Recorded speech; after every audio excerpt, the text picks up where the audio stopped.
इसी के साथ जहां किसान आंदोलन में लगभग 700 किसानों ने अपनी जान गंवाई, जहां उत्तर प्रदेश में भी लखीमपुर खीरी में जहां किसानों को रौंदा गया मंत्री जी के बेटों द्वारा, और अग्निवीर जैसी योजना ला के इस सरकार ने नौजवानों का, युवाओं का, इस देश की प्रतिष्ठा का सम्मान गिराने का काम किया है।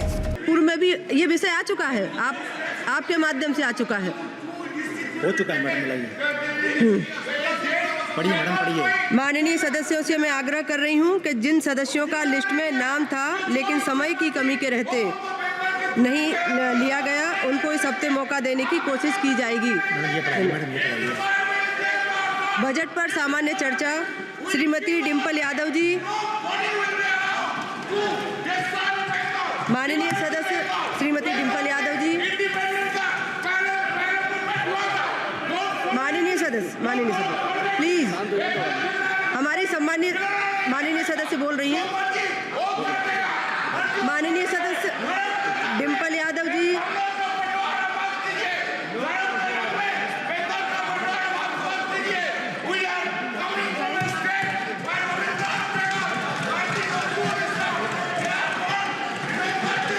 माननीय सदस्य श्रीमती डिम्पल यादव जी।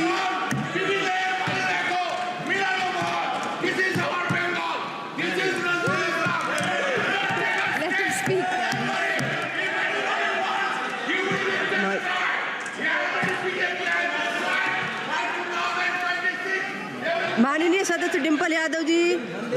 माननीय सदस्य एक मिनट माननीय सदस्य।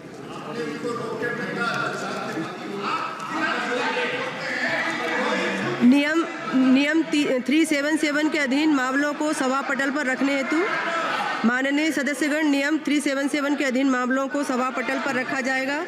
जिन सदस्यों को नियम 377 के अधीन मामलों को आज उठाने की अनुमति दी गई है और जो उन्हें सभा पटल पर रखने के इच्छुक हैं, वे 20 मिनट के भीतर मामले को व्यक्तिगत रूप से सभा पटल पर भेज दें। केवल उन्हीं मामलों को सभा पटल पर रखा माना जाएगा जिनके लिए मामले का पाठ निर्धारित समय के भीतर सभा पटल पर प्राप्त हो गया हो, शेष व्यक्तित्व माना जाएगा। माननीय डिम्पल यादव जी। सभापति महोदय, आपने मुझे बजट में बोलने का मौका दिया, मैं आपको धन्यवाद देना चाहती हूँ। हमारा देश किसान प्रधान और कृषि प्रधान देश है। अगर हमारे किसान और युवाओं का भविष्य सुनिश्चित नहीं कर पा रहे हैं हम, तो मैं समझती हूँ कहीं ना कहीं हम सब अपने फ़र्ज से डगमगा रहे हैं। जहाँ वित्त मंत्री ने 9 प्राथमिकताओं की बात करी और कृषि को जहाँ पहला स्थान दिया गया, वही मैं वित्त मंत्री से पूछना चाहती हूँ कि कृषि ग्रामीण अर्थव्यवस्था की वृद्धि दर क्या है।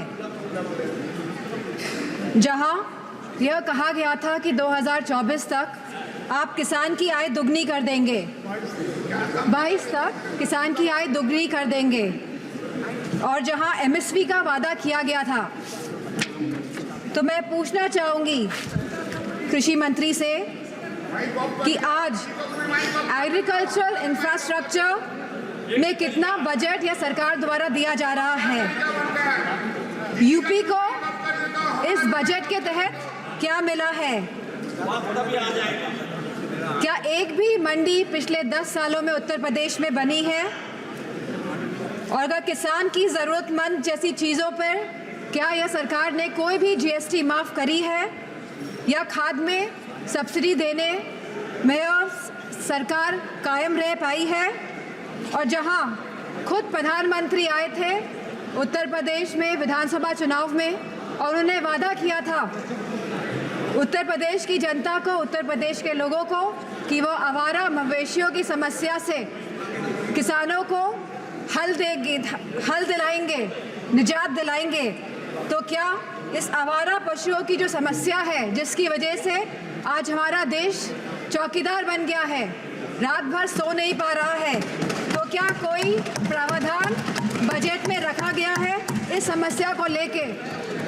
इसी के साथ जहां किसान आंदोलन में लगभग 700 किसानों ने अपनी जान गंवाई, जहां उत्तर प्रदेश में भी लखीमपुर खीरी में जहां किसानों को रौंदा गया मंत्री जी के बेटों द्वारा। हम पूछना चाहते हैं इस सरकार से कि जहां जो 2014 से 22 तक लगभग 1 लाख किसानों ने आत्महत्या की है, तो हम वित्त मंत्री से पूछना चाहते हैं कि प्रधानमंत्री फसल बीमा योजना के तहत कुल किसान लाभ कितना मिला है और कहीं इसमें गिरावट आई है तो कितनी गिरावट आई है। यह सरकार लगातार 1 दशक से किसानों की अवहेलना कर रही है।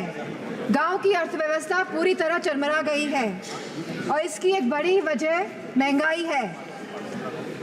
और जहां मनरेगा में इस सरकार ने 89,000 करोड़ का बजट दिया है, तो हमारी मांग है कि कम से कम 100 दिन की वेजेस मनरेगा के तहत लोगों को सुनिश्चित करी जाए और लगभग 20% मनरेगा का बजट बढ़ाया जाए। इसी के साथ शिक्षा बजट में भी लगातार हमारा घट रहा है, जहां यह केवल आज 2.5% है of the total budget spending allocation, और जहां यूनेस्को ने ये बेंचमार्क दिया है कि लगभग यह 4 से 6% तक होना चाहिए, वही यूजीसी के फंड्स लगातार घटाए जा रहे हैं और इसको लगभग इस बार 7 से 61% घटा दिया गया है। जहां हम बात करते हैं सस्ती और अच्छी शिक्षा की, वहीं यह सरकार लगातार शिक्षा बजट जो कम कर रही है, तो मैं समझती हूँ इनकी नीयत कहीं साफ नहीं है, मंशा कहीं सही नहीं है हमारे देश के युवाओं के और स्टूडेंट्स के प्रति। वहीं आज हमारे देश का युवा निराश है, जहां निराशा संभव को भी असंभव बना देती है। तो मैं समझती हूँ जो वादे किए गए थे, जो रोजगार को लेके, सरकार पूरी तरह इसमें विफल रही है और लगातार बेरोजगारी दर बढ़ रहा है। जहां आज यह बेरोजगारी दर 9.2% है और जहां महिलाओं का बेरोजगारी दर 18.5% है, तो मैं समझती हूँ लगातार युवाओं का मनोबल गिराने का काम इस सरकार ने किया है। और अग्निवीर जैसी योजना ला के इस सरकार ने नौजवानों का, युवाओं का, इस देश की प्रतिष्ठा का सम्मान गिराने का काम किया है। जो सरकार सोशल जस्टिस की बात करती है, लेकिन आज भी यह सरकार जातिगत जनगणना से अपना मुंह मोड़ रही है, जहां अनुसूचित जाति जनजाति पर होने वाले अपराध लगातार बढ़ रहे हैं और उत्तर प्रदेश में यह अपराध नंबर 1 पे है। और साथ ही महिलाओं के साथ जघन्य अपराध लगातार बढ़ रहे हैं। उत्तर प्रदेश आज इसमें भी टॉप लिस्ट पर है। तो मैं पूछना चाहती हूँ कि महिलाओं को सुरक्षा को लेकर यह सरकार क्या कर रही है। और जहां उत्तर प्रदेश में समाजवादी पार्टी की सरकार ने 1090 जैसी सेवाएं चलाकर हमने अपनी माताओं, बहनों, बेटियों को सम्मान दिलाने का, उनका हक दिलाने का काम किया था, तो इस बजट में क्या प्रावधान रखा गया है महिलाओं की सुरक्षा को लेकर। वहीं आज अगर स्वास्थ्य की बात करें तो लगभग 1.9% ऑफ जीडीपी आज का खर्चा ये बजट दे रही है स्वास्थ्य के लिए। Speaker Mahoday, there is no focus agenda for the healthcare of the country. Irrespective of the fact we are speaking about India being the 1st largest economy and moving towards the 3rd largest economy. And if we see the fast growing population of the country, so 1.9% of the budget is very less for the health services of the country. Sir, decision to exempt 3 cancer drugs is a welcome move by the finance minister, but it is a very small step in the right direction. Sir, ma'am, हमारे उत्तर प्रदेश में लखनऊ में एक cancer institute जिसमें लगभग 1,000 करोड़ रुपए लगे हैं, वह तैयार है, लेकिन ना केंद्र की सरकार ना स्टेट की सरकार ये सुनिश्चित कर रही है कि सुचारू रूप से वह कैंसर इंस्टीट्यूट चल सके, क्योंकि कैंसर के केसेस लगातार देश में बढ़ रहे हैं। और मेरा मानना है कि अगर ये कैंसर इंस्टीट्यूट सही ढंग से सरकार चला लेती है तो सस्ता इलाज हम अपने देशवासियों को दे पाएंगे। Very good suggestion. Very good suggestion.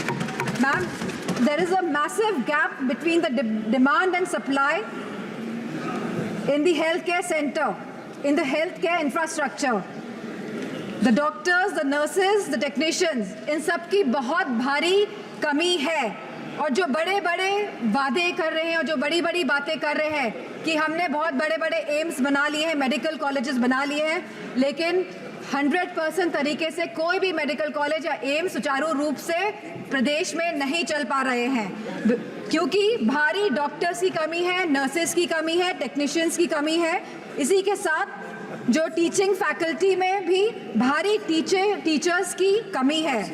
Sir, जो सरकार कुपोषण के बारे में बात कर रही थी, जो भारत को अनीमिया मुक्त बनाने के बारे में बात कर रही थी, तो मैं उनसे कहना चाहूँगी कि आप सभी अपने वादों में विफल हुए हैं। आपने जो वादे करे थे लोगों को, आपने सारे वादे जनता के साथ वो वादों को तोड़ने का काम किया है। सर, जहां आप जीडीपी की बात करते हैं, जहां आप थर्ड इकोनॉमी की बात करते हैं कि हमारा देश तीसरी बड़ी इकोनॉमी बनने जा रहा है, लेकिन वही हमें बात करनी है पर कैपिटा इनकम की, स्टैंडर्ड ऑफ लिविंग की बात करनी है, हमको महंगाई बांधने की बात करनी है, हमको इलाज मुफ्त और सस्ता दिलाने की बात करनी है।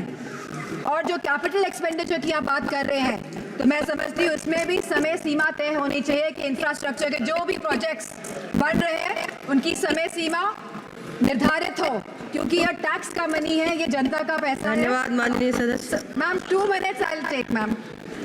यह जनता का पैसा है और इसे सही ढंग से इस्तेमाल करने के लिए हम सब प्रतिबद्ध हैं। तो इसी के साथ मैं कहना चाहूंगी कि reformation and revolution, reformative and revolutionary changes can come in the country even after 11 years, but the dedication and concentration is required from the government. Nothing can alter the past but responsible behavior by the government, and I'm not playing a blame game here. I'm saying a responsible behavior is the behavior in which we are responding to the present situation, and if the government plays a responsible behavior, then formative changes can come in the country. Thank you, Speaker.